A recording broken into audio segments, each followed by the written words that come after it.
안녕하세요. 오늘은 알코올 중독이 아니라 마약 중독에 대해서 이야기를 처음으로 해보고자 합니다. 여기 방송에서 나온 것도 보면 마약 소굴이 되어버린 필라델피아라고 되어 있습니다. 미국의 어느 도시 이름이죠. 필라델피아라고.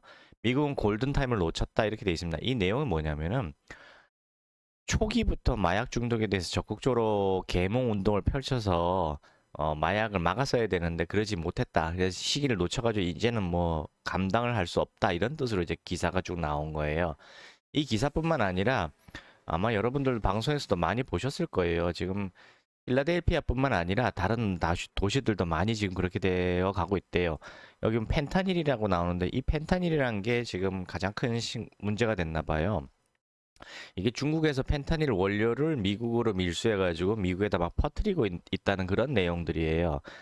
뭐 일부러 고의로 그런지 뭐 어쩐지 모르겠습니다만은 돈이 되니까 하는 거거든요. 그래서 지금 미국에서 펜타닐을 비롯한 다른 마약들이 이미 필라델피아라는 도시를 통째로 삼켜버린 것 같습니다. 그러니까 필라델피아가 좀비 거리라고 표현되고 있더라고요. 근데 우리나라도 지금 되게 폭발적으로 늘어나고 있죠. 그런데 여기 이런 말이 나와요. 남의 일이 아니다.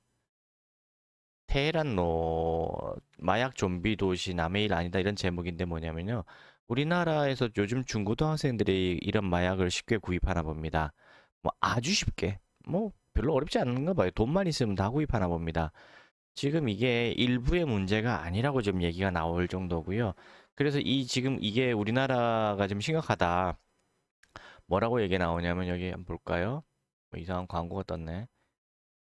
이 시기를 놓친다면 마약성 진통제 펜타닐에 중독된 이들이 구부러진 허리, 활처럼 휘는 팔, 다리로 좀비처럼 헤매는 미국 필라델피아 켄싱턴 거리가 몇 년 뒤 우리나라 현실이 될 것이다. 몇 년 뒤 우리 현실이 될지 모른다고 되어 있습니다.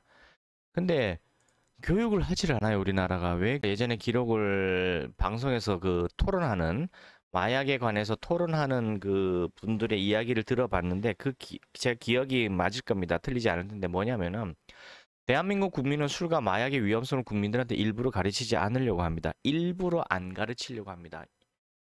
뭐라고 돼 있냐면 미국은 초등학교 때부터 마약의 위험성에 대해 가르치지만 오히려 중독자가 늘어나기만 한다.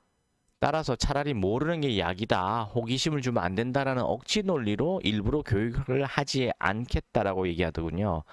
이 궤변으로 인해 지금 대한민국은 마약 청정국이 아니라 지금 심각한 오염 국가가 된 상태입니다. 이런데도 아직도 교육을 안 하려고 해요.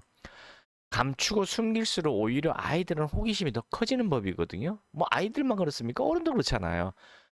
그래서 어려서부터 학교에서 계속 반복해서 주입식으로 마약은 위험한 것이라는 걸 계속 가르쳐야 됩니다. 술도 마찬가지거든요. 우리나라는 술에 대한 위험성을 전혀 가르치지 않고 오히려 혼술하라고 방송에서 장려하잖아요. 그래서 알코올 중독 1위 나라가 되고 있는 거예요, 지금. 지금부터라도 늦지 않았습니다. 알코올 중독과 마약 중독에 대한 위험성을 어렸을 때, 초등학교 때부터 아이들한테 계속 주입식으로 가르쳐야 되거든요. 세뇌를 시켜야 돼요.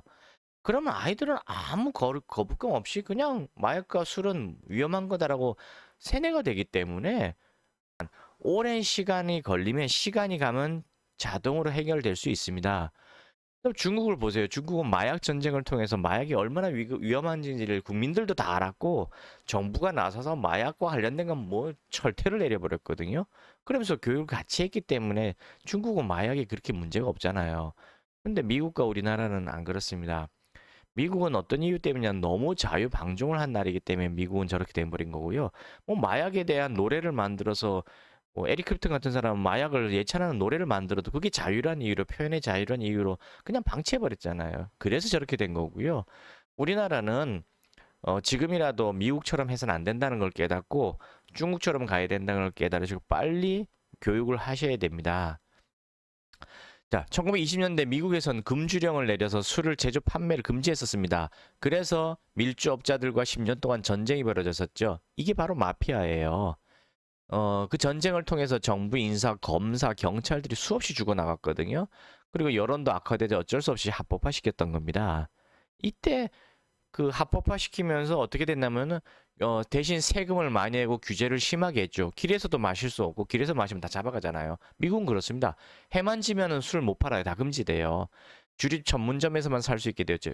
우리나라보다 엄청나게 술에 대한 규제가 심한 겁니다.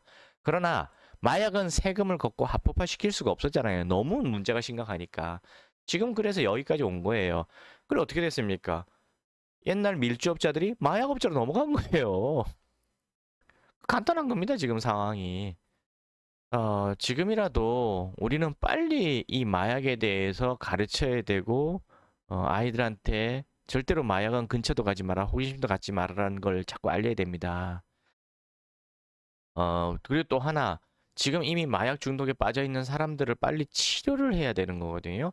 치료를 해야 되는 거고, 처벌은 그 다음입니다. 뭐냐면 치료를 거부하는 사람들은 처벌을 해야 돼요. 그건 어쩔 수 없습니다. 강력한 처벌을 해야 됩니다. 그거는.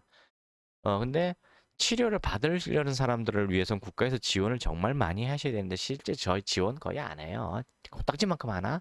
오죽하면은 뭐야 저기 시민 단체들이 나서서 직접 자기 돈을 들여가서 직접 하려고 하겠습니까? 국가가 나서질 않아요. 저희 한의원에서 마약 중독 환자 치료하거든요. 마약 중독 환자를 치료하려면은 훨씬 더 많은 비용이 들어가지만 사실 치료 기간은 훨씬 짧습니다. 마약 중독 치료가 훨씬 쉬워요. 왜 그럴까요? 간단합니다. 알코올 중독은요, 일단 싸요. 심지어 공짜로도 먹을 수 있어요. 길거리에서 막 먹어도 누가 아무도 뭐라고 제지하지 않습니다. 합법이거든요. 경찰들도 전혀 신경 안 쓰고요. 오히려 경찰들이 술 더 먹어요.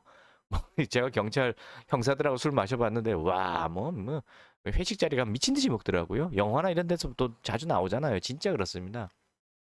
그 다음에 술은 많이 마실수록 좋다. 술은 나쁜 게 아니라 좋다라는 이미지가 이미 세뇌가 되어 있고요. 술 안 마시면 사회생활 못한다. 그래서 주량을 늘려야 된다는 생각을 갖고 있습니다. 마약은 완전히 반대예요. 너무 비싸죠? 공짜로도 먹을 수 없죠. 물론 마약 판매상이 처음에 마약쟁이로 만들기 위해서는 처음에 공짜로 줍니다. 한두 번만 해도 마약 중독에 빠지니까요. 공짜로 주고 나서 그 다음에 쪽쪽 빨아먹는 거죠. 자, 공짜로 마실 너무 비싸요. 그 다음 불법이기 때문에 경찰이 잡아갑니다. 그 다음 아무 데서나 먹을 수도 없어요. 길바닥에서 못 먹죠. 그 다음 마약은 나쁘다는 생각은 기본적으로 그래도 갖고 있어요. 우리나라가. 그럼 누가 더 치료하기 쉬울 것 같습니까? 마약이 치료하기가 훨씬 쉬워요.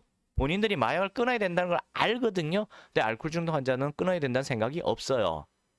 줄여야 된다는 생각밖에 없습니다. 그래서 치료를 안 받고 줄이려고 애쓰다 다 죽는 거예요. 마약 중독 환자들은 그렇지 않습니다. 어떻게 해서든 자기가 잘못됐다 끊어야 된다는 걸 알아요. 그래서 이 사람들은 치료를 받으면 훨씬 쉽습니다. 제가 실제로 마약 환자를 치료해 보면요. 알코올 중독 환자 치료 시기가 10이라고 보면은 마약 중독 환자 치료하는 건 1밖에 안 돼요. 정말 더 빨라요. 훨씬 빠르게 치료됩니다. 왜냐면 그분들은 내가 무슨 짓을 하더라도 이 마약을 끊고 싶어라는 절박감으로 찾아오는 거거든요.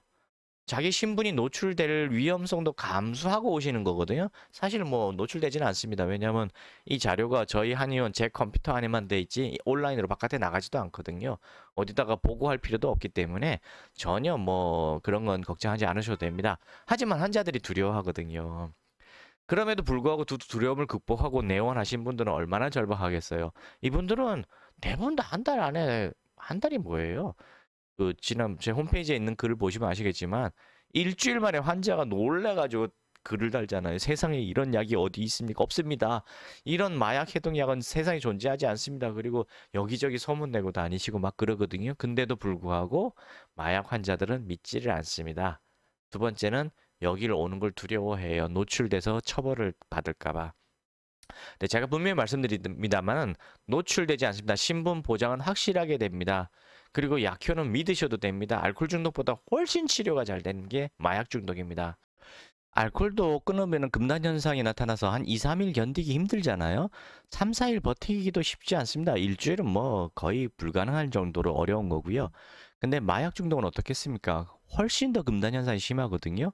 근데 이 마약 해독 한약을 복용하면요. 그냥 안 느껴져요. 금단 현상, 갈망감 자체가 그냥 잊어버린다고 환자들이 표현하거든요.